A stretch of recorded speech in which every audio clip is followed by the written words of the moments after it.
Politique, attention, terrain miné.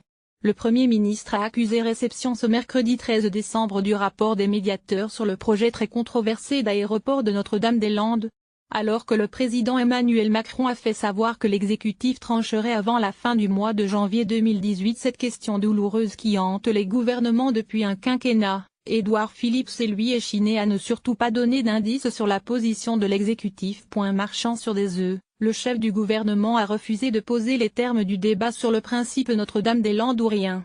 Pointant le bien fondé des besoins liés au développement du transport aérien dans la région nantaise, Édouard Philippe a estimé qu'il y avait deux façons de répondre à ces besoins. La première serait de réaliser Notre-Dame-des-Landes tel qu'il a été conçu. La seconde serait de procéder à un réaménagement complet de l'aéroport de Nantes-Atlantique. Les deux hypothèses présentent des avantages et des inconvénients, a-t-il commenté avec une prudence de 6 points des avantages, des inconvénients. Le rapport lui-même présente la même prudence et refuse de trancher en faveur de l'un ou l'autre des deux scénarios.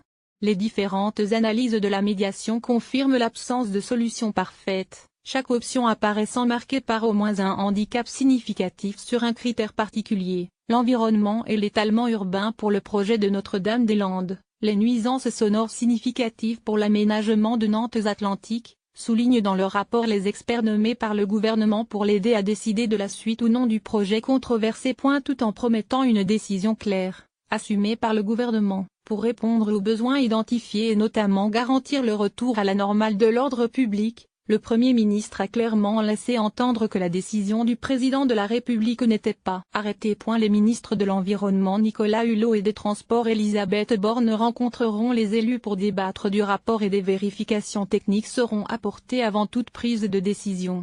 Autrement dit, la décision attendra très certainement la nouvelle année. Lire aussi, que l'on gérera une évacuation de Notre-Dame-des-Landes avec sang-froid, en évitant qu'il y ait des morts. Duflot affirme que Hollande était contre Notre-Dame-des-Landes mais que le problème était aéro. Pourquoi Macron prendra forcément une mauvaise décision sur Notre-Dame-des-Landes? À voir également sur le HuffPost envoyé une correction.